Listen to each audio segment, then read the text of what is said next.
година сеќавам на твој статус кога кажуваше дека си задоволен кога гледаш како криптоберзата расте. Значи тоа беше почетокот на крајот на тоа криптозима, каде што биткоин имаше некои си, ако не се лажам, 18-19 илјади долари.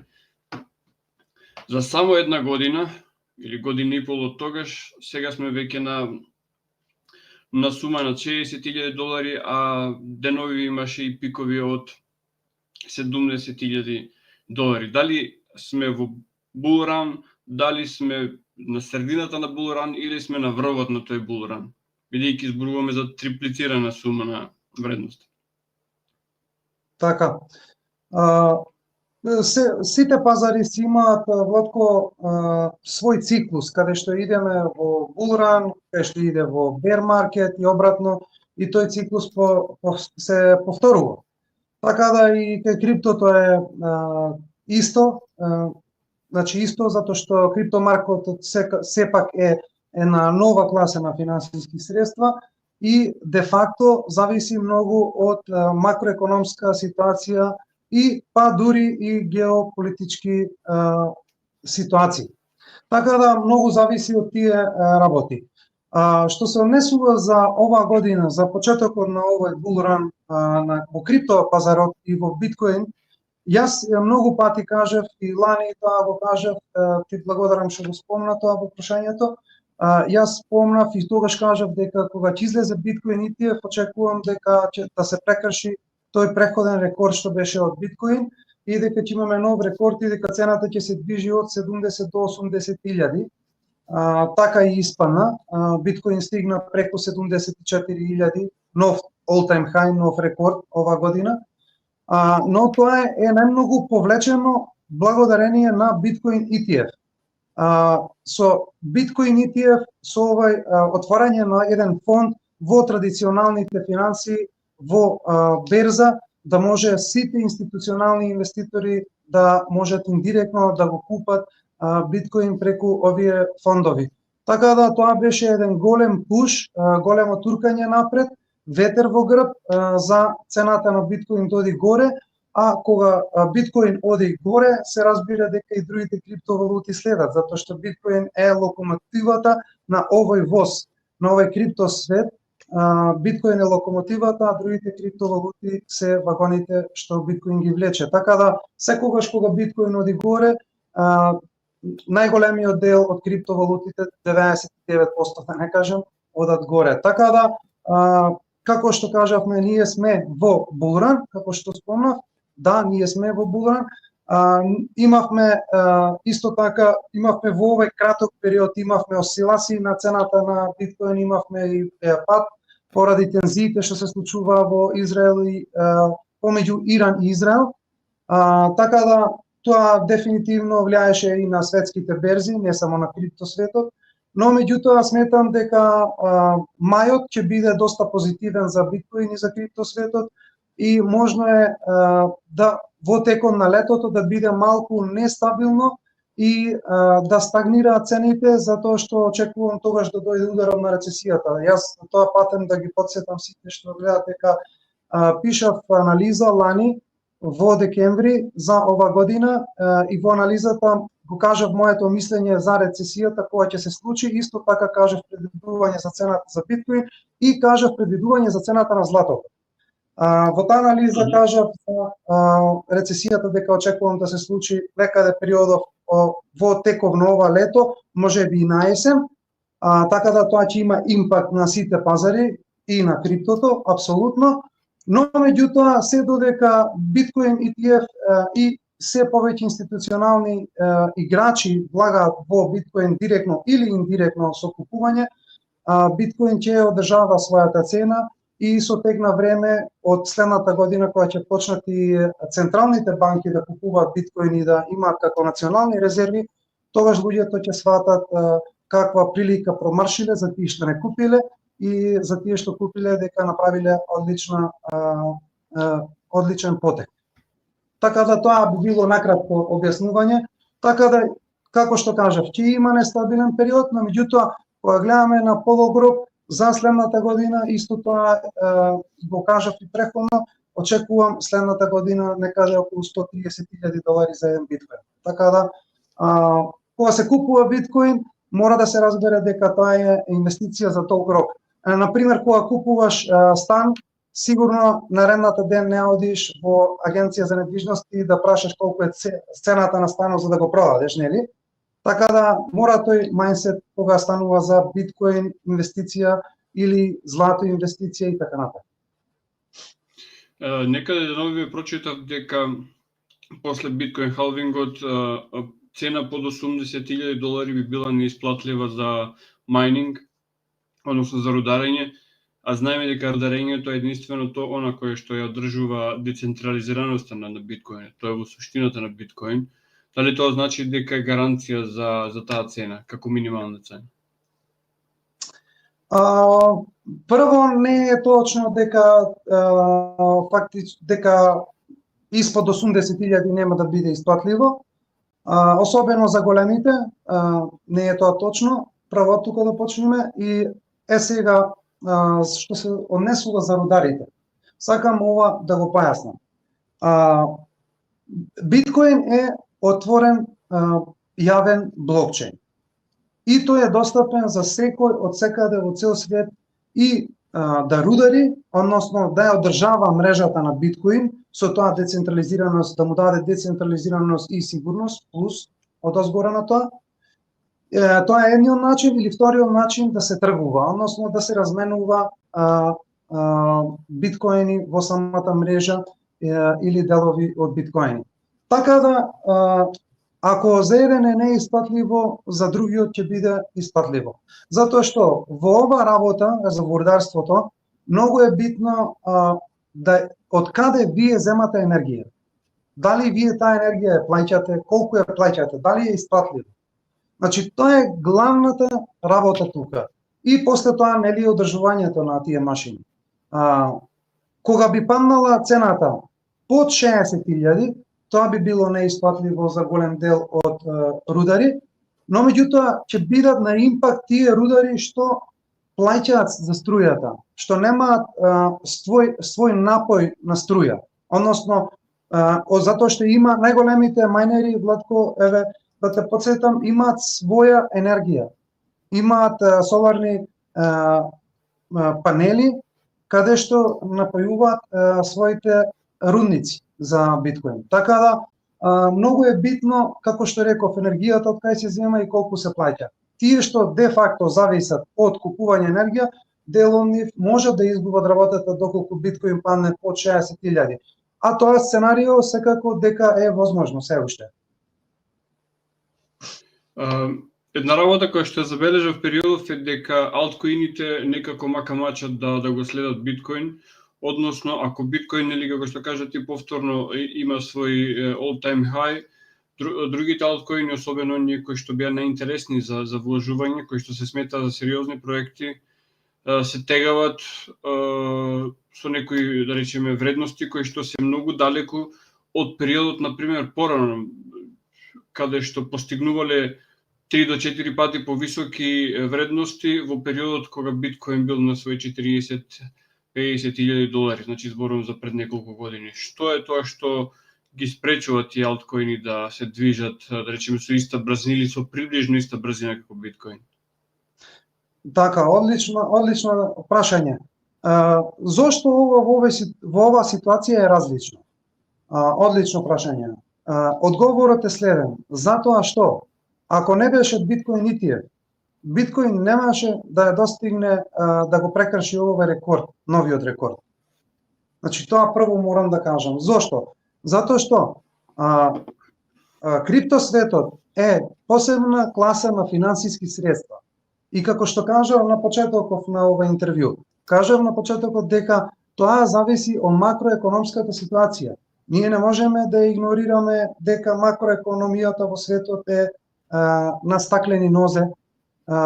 Веќе големи економии искусија рецесија, во Кина искусија дефлација. Така да, уште очекуваме и во Америка за скоро време официјално да се прогласи рецесија и таму. Треба да имаме негативен БДП за тоа, да се случи официјално да се каже, но меѓутоа неофицијално резултатите се многу лоши.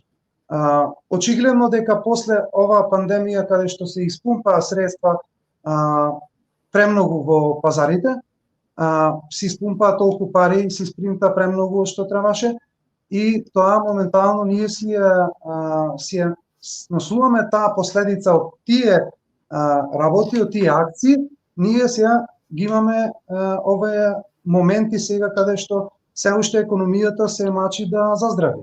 Тоа е најбитната работа.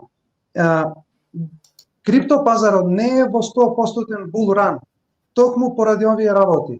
Се додека не дојдат опаѓање на каматни стапки, се додека не помине ова рецесија, не можеме ние да се надеваме дека пазарот ќе руши постојано рекорди.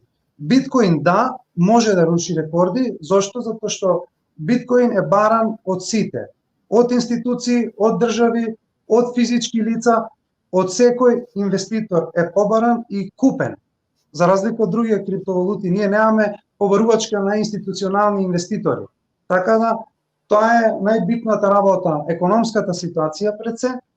Кога ќе се расчисти и кога ќе помине оваа економска ситуација, тогаш можам да кажам дека криптопазарот ќе има нови рекорди, особено за алткоините, ќе има нови рекорди што до сега ги нема видено, но за алткоини што презентираат одреден конкретен проект, што даваат вредност во заедницата назад за такви проекти. Но, исто така морам да кажам дека голем дел од алткоините нема да достигнат нов all-time high, нема да достигнат нови рекорди каде што многумина очекува.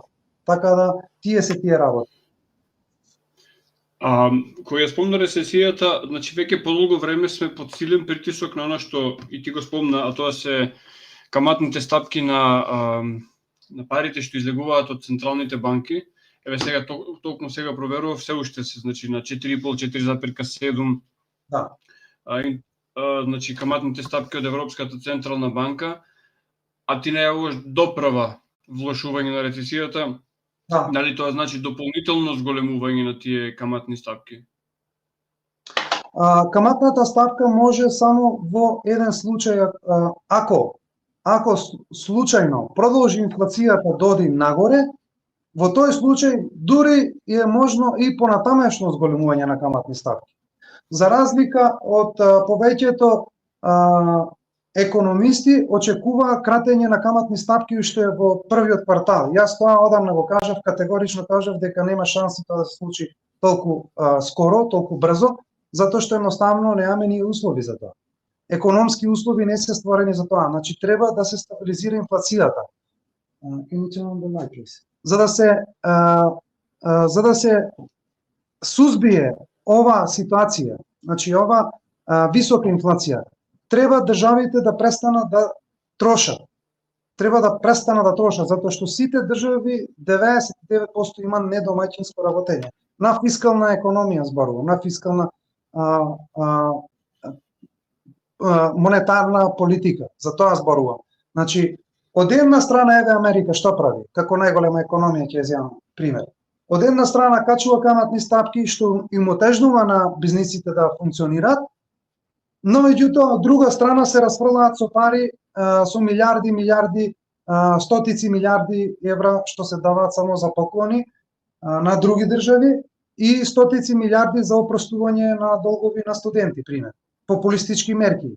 Не можеш ти да водиш популизм кога државата економијата на државата е на стаклени нозе и кога е во прашање доларот како светска резервна валута. Така да тие работи, Владко, значи тие се работи многу поврзани.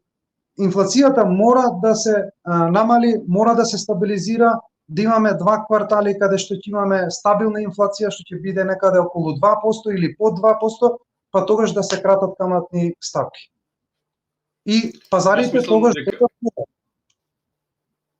Јас мислам дека се уште од Америка доаѓаат, како да кажам, застарени бизнис модели на глобална економија, каде што Америка даде само 60 милиарди за финансирање на војните, дали е тоа Украина, дали е тоа Палестина, Израел, дали е евентуална војна на далекиот исток.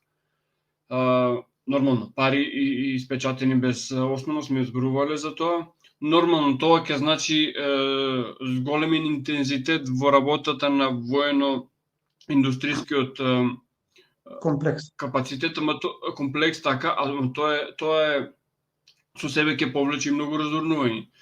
Нема да се зборува за унапредување на медицина, образование, земјоделие или било што значи унапредување на човештвото, така што однапред со водењето на ваквите економии сме осудени на одење во една провалија, да видиме како е во провалијата и мислам дека ќе мораме да почнеме од нула, така што јас многу песимистички ги гледам овие работи во економијата глобално.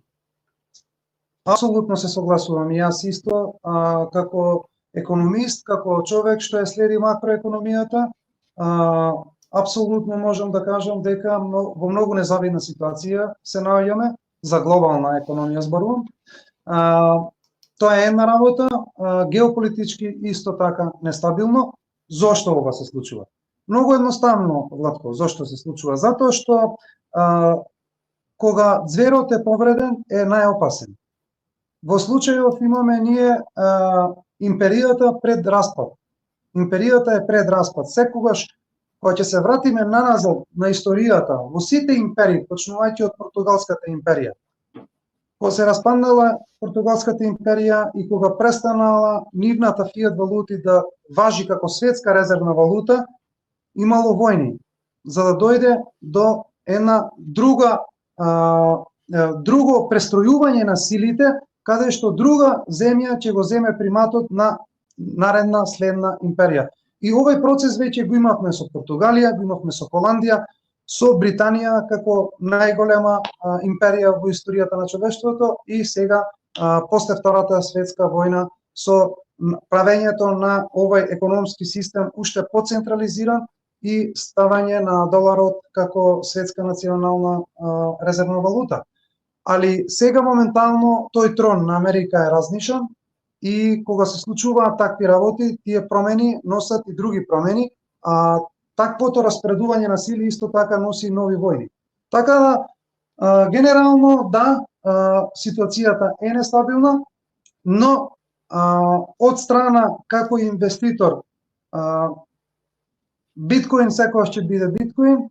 Биткоин е презентација на имот, што никој не може да го одземе и секој може да го контролира 100% и да си биде своја банка. Така да тие пропертис, тие атрибути на биткоин се незаменливи, така да секој еден што го изучил биткоин барем еднаш, свесен е за каков вид на технологија станува збор и колку е битен за човештвото. И така да тоа дефинитивно низ овој процес во ова деценија би рекол, што најверојатно ќе биде доста нестабилно, ќе има своји падови, но меѓутоа ќе има и своји врвови. Но на крајот на денот и на крајот на годината и деценијата, биткоин сепак ќе остане на врвот. Така да тие работи, значи многу се битни тие работи, затоа што да ги подсетам сите што не следат дека тие што им ги зачека воените ситуации во Украина, украинци што беа попаметни, има биткоин, своето нето цело богатство го префрлија на телефон, на дигитален волет или на хардвер волет, без разлика, или само доволно е со тие 12 зборчина, едноставно си ги префрлија своите средства без да бидат повредени. Додека другите милионери во Украина не можеа повеќе од $300 во нивната украинска валута, злота, мислам дека беше, не можеа да извлечат повеќе од 300 евра дневно, мислам дека беше, после го намалија. Така да, значи, тие атрибути на биткоин што секој еден кој што сака слобода и финансиска слобода и финансиска приватност треба да ги знае и треба да го изучува и треба да го поседува, апсолутно. И во едни такви нестабилни ситуации да се вратиме наназад низ времето пред да биде биткоинот во мејнстрим, пред да постои биткоинот, што секогаш одело нагоре во време на криза. Златото, среброто, Благородните метали апсолутно дека ќе одат, затоа што благородните метали секогаш биле ценети од човештвото и ќе продолжат да бидат ценети, затоа што тие се децентрализирани, затоа што рудници има насекаде на светот, нема на едно место рудник. Не може една компанија да утврди цената на злато, едноставно тоа зависи од глобална побарувачка и понуда. И така да, затоа се тие валути, но меѓутоа луѓето веќе се научени на таа децентрализирано средство, да го речам, комодитетот, златото. Луѓето веќе се научени на тоа. Треба време да помени да се научат и на биткоин. Разликата е што ова е само дигитално, таа е разликата. Иначе атрибутите се тука на злато, истите. Се согласувам, она што е моја главна критика на биткоин е напушти основната премиса дека тоа треба да биде кеш за електронска употреба од корисник на корисник. Значи тоа теоретски се уште постои, но како што кажа ти, со влегувањето на биткоин во мејнстрим премина во нешто што не е некој што сакаме да го трошиме, не така лесно се разменува, туку повеќето луѓе го сметаат како добро во кое што се инвестира и се чува, што значи основната премиса од белата книга на Сатоши не велам дека е нефункционална, туку е напуштена и се гледа овој другиот аспект каде што се смета повеќе како ресурс, а не повеќе како средство. А мое, веќе можеби конзервативно размислување дека парите треба да бидат исклучиво средство. Јас тука да те поправам малку, биткоин де факто и користи како платежна валута благодарение на овие што ги имаме други Layer 2 што возможуваат брзи трансакции како Lightning Network. Тие праќаш Сатоши, тоа е делче од биткоин, за појаснување на сите што не следат, 100 милиони Сатоши е еден биткоин. Така да луѓето веќе тоа го прават уназад години, Владко, особено во Јужна Америка и во Африка. Тоа веќе одамна го прават и разменуваат стоки и услуги со биткоин, затоа што нивните валути, фиат валути се обезвреднети тотално. Тие што го преживеа Венецуела се луѓето што има биткоин, сите другите беа збришани, нивното богатство беше збришано, затоа што едноставно фиат валутите пропаднаа.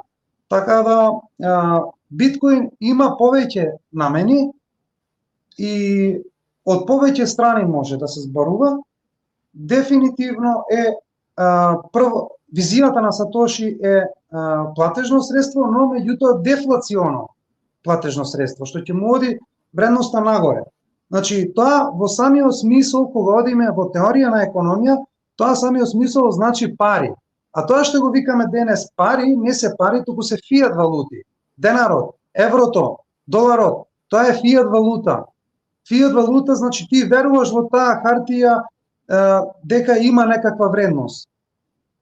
Значи ние сте се согласиле како општество дека има вредност. Сме ја прифатиле нештото што некој друг ни го наметнал од Централна банка, но меѓутоа де факто не значи дека тоа е така, затоа што гледаме ние како се девалвираат националните фиат валути секојдневно, Владко. Гледаме како инфлацијата не ги јаде парите, не ги краде парите на сите нас во цел свет, без разлика кај да се наоѓаме. Затоа што едноставно инфлацијата е легален грабеж од владата према народот. Тоа мора да го свата луѓето и за да се заштитат треба да поседуваат земја, треба да поседуваат злато, сребро, биткоин. Јас тоа многу пати сум го кажувал уназад години и на мои јавни настапи, тоа сум го кажувал и еве пак го повторувам.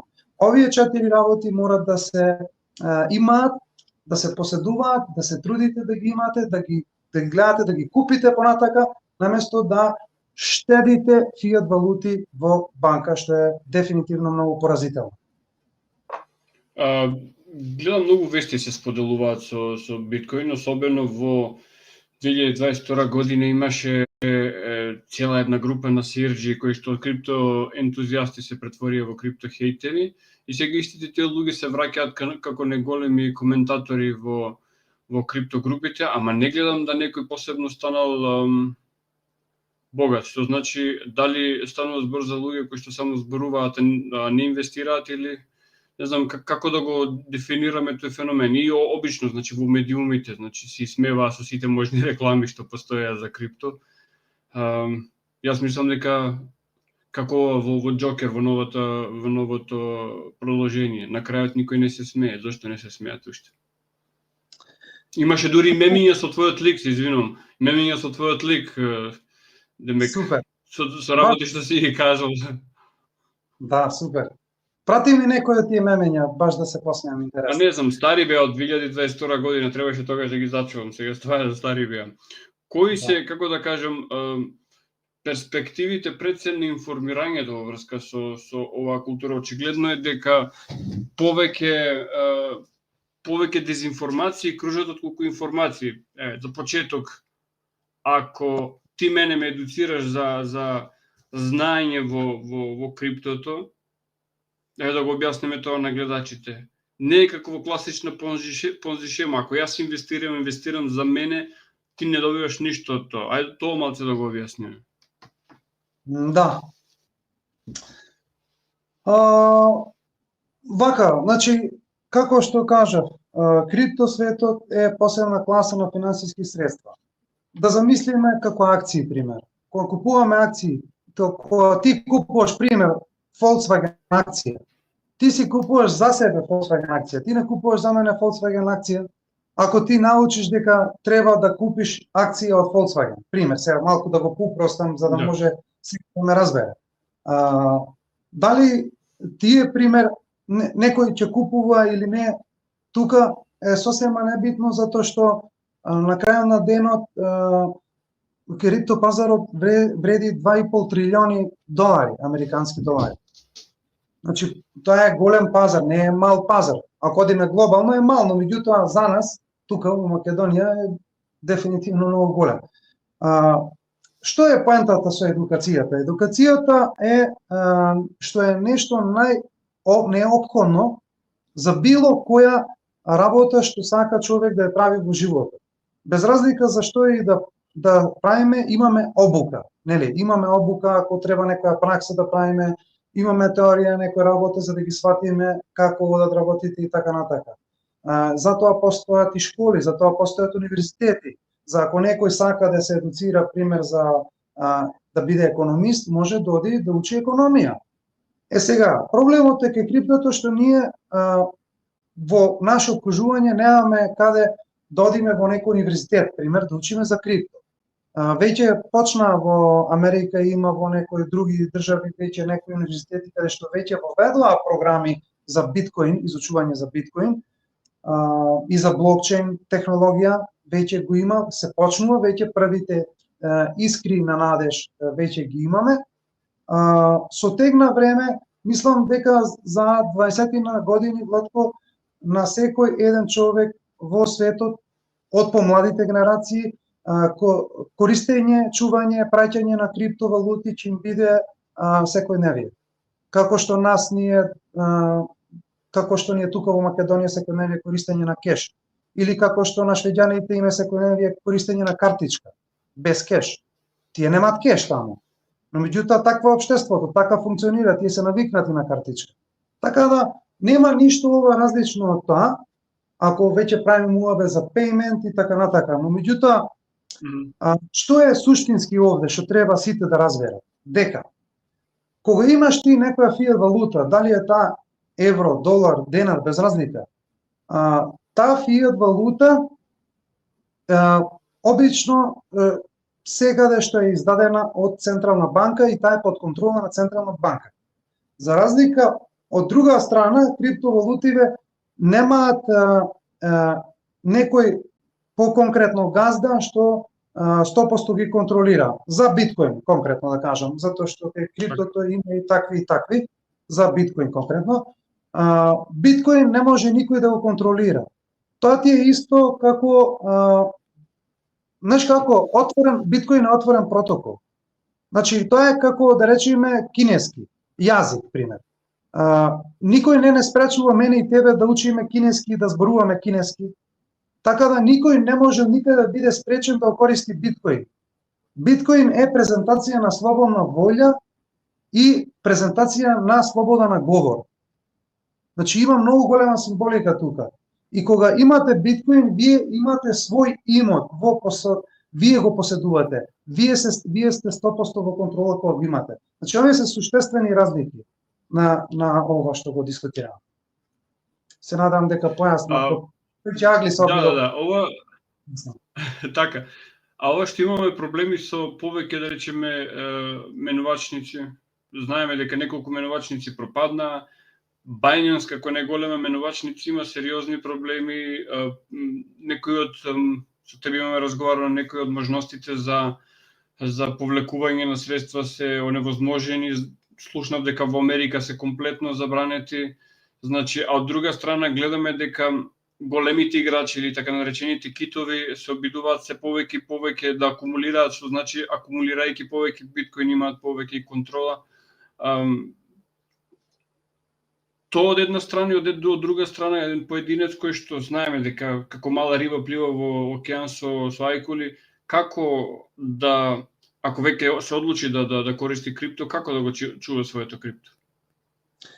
Да, одлично прашање. Како што преходното прашање беше за едукација. Јас затоа напишав и книга Фундаменти на криптоиндустријата, издадена пред 2 години. Затоа правам веќе 3 години криптокурсеви онлайн, за да им објаснам на сите, да ги научам, да им покажам прав начин како се чува крипто. Сега ќе направам еден поедноставен пример за да сакам поширока публика да ме разбере. Кога имате вие пари, фиат валути, пари во банка, технички вие не сте собственик на тие пари. Технички банката е собственик на тие пари. И банката ќе одлучи дали тие пари што вие ги имате сакате на некое трето лице да ги пратите или да потрошите за нешто што вие сакате. Тоа банката на крајот на денот ќе ви каже. Дали смеете вие да пратите, не смеете и така натака. Значи, технички вие не сте собственик. Вие имате само во банката имате еден леџер каде што отвораш онлайн банкинг и гледаш име, презиме, има датотека и дека на твое име толку и толку пари, пример. Но меѓутоа де факто тие не се твои, туку на банката. А ти имаш само акаунт таму каде што банката ти дозволува да пристапиш на твоите средства, твоите пари конкретно. Истата ситуација кај криптото е со централни менувачници. Исто. Кога имате на централна менувачница, вие не поседувате крипто. Напротив, вие технички не поседувате, туку само на ист начин како кај банката. Друг треба да ви дозволи. Што значи, што прават, и ова сакам да го објаснам, од каде иде стейкинг, пример. Никој не се прашува од каде иде наградите, нели, за стейкинг, ова што се каматни ставки. Кога ставате вие криптовалути на централна менувачница на стейкинг, централната менувачница ги зема тие криптовалути, ги стейкува на самиот блокчейн, ги зема наградата како валидатор, има контрола на самиот блокчейн, може да воведе било какви нови промени во самиот блокчейн, затоа тоа е proof of stake, само не кај биткоин, тоа е за другите криптовалути. И фактички со вашите средства раководи на друго место и заработува тоа и вас ви дава дел од заработката. Така ги дават средствата. Но меѓутоа круцијалната разлика е што централна менувачница е исто како чување пари во банка. Но од друга страна, кога чуваме пари, кеш во кесе, во джеп, ние сме 100% во контрола. Ние кога сакаме, на што сакаме, можеме да ги потрошиме без некој да прашаме или да ни даде некој дозвола.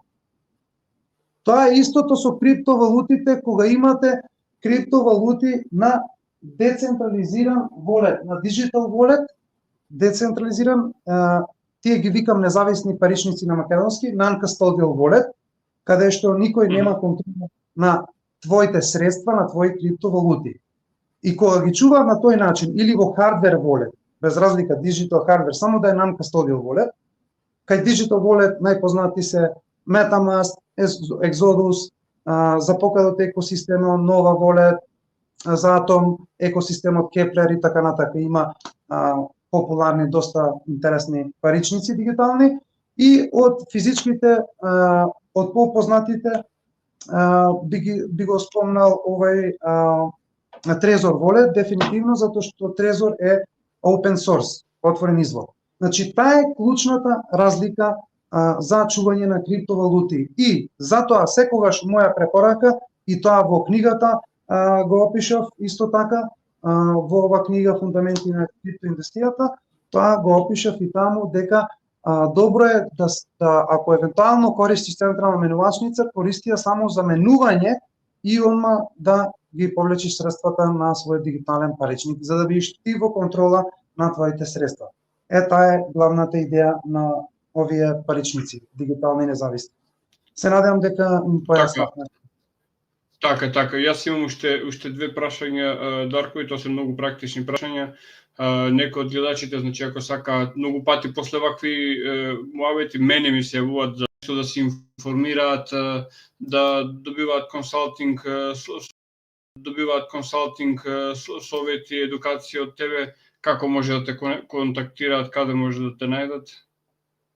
Најлесно и најмногу луѓе ми пристапиле до сега и може и понатака е преку социјалните мрежи, преку Facebook, на мојот профил Дарко Симуновски, Токен Падок, исто така на некој од тие пејџови на Facebook, Токен Падок Македонија за македонски јазик и Токен Падок, и Токен Падок исто на Twitter. Тие се поглавни кај што може да контактираат или можат на официјалниот вебсајт tokenpadok.com да пратат таму мејл и за било каква консултација или прашање што имаат. Инаку до сега не знам, милијаници луѓе ми се јавувале за секакви прашања, јас сум бил секогаш отворен према сите, сакам на сите колку што можам да им помогнам, за најосновни совети, за насоки, тука сум во секое време и така да може да ме контактира директно тука на социјалните мрежи.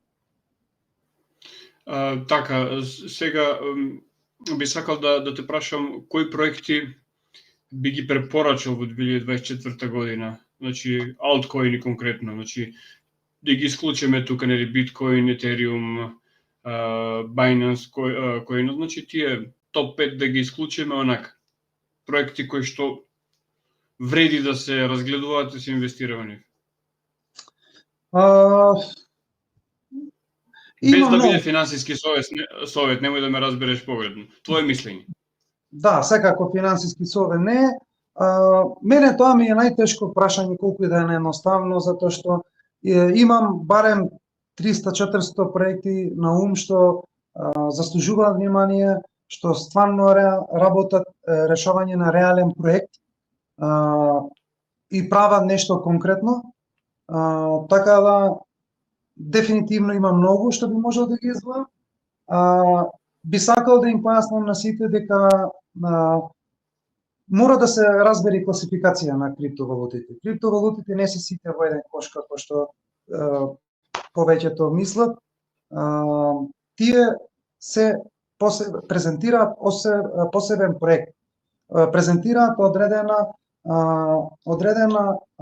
use case, начин на примена, технологија што може да биде примената од широките маси. Но исто така од друга страна има криптовалути што нема никаква вредност, како пример Shiba Inu, PP, Bong, меме токени. Тие јас многу пати сум кажал, тие треба да се избегнуваат посекако. Посекако треба да се избегнуваат затоа што фактички тука тоа е чиста коцка, затоа што тие нема никаков проект, никаква технологија, ништо не стои за нив, едноставно се е шпекулација, се е балон. Дали ќе пукне, кога ќе пукне, прашање на време. Многу меме токени како што излегле во пазар, стигнале до голема маркет капитализација, денес не постојат. Така да, тоа е прво нешто што можам на сите топло да им го препорачам и тоа исто така многу добро го имам објаснето во книгата Фундаменти на криптоиндустријата.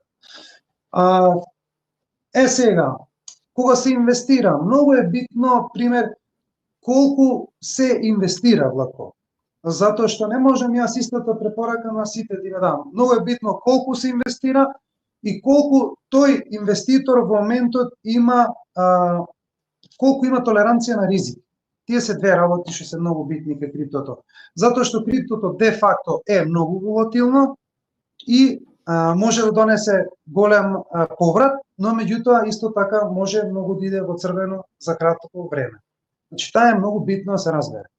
И сега што е битно? Кога се ако сакате да играте по-конзервативно, топ 10 проекти со исклучок на меме токени, некои шиткоини или централизирани шиткоини како XRP, тоа треба да се избегне. Stellar, XRP, такви централизирани фирми со своји токени пуштени.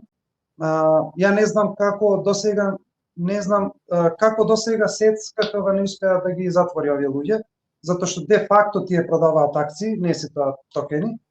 Значи тие работи мора да се разберат. Што е крипто уствари и што е намената на крипто? Дали тоа е некоја криптовалута што презентира блокчейн со свој екосистем каде што реално работат илјадници програмери на тој проект како што е Polkadot или Ethereum, каде што има најмногу програмери што работат и најголеми екосистеми, прв на Ethereum секако. 70% од сите апликации што се изградени на Ethereum и на после copy-paste истите програми, тоа се вика hard fork, на други блокчейн EVM компатибилни мрежи. Така да тоа е многу комплексна работа само за да се одберат 5 проекти, но меѓутоа еве јас ќе се обидам. Што сакам? Прво ова како што реков, меме токени да се избегнуваат хајпови со непотребни централизирани токени.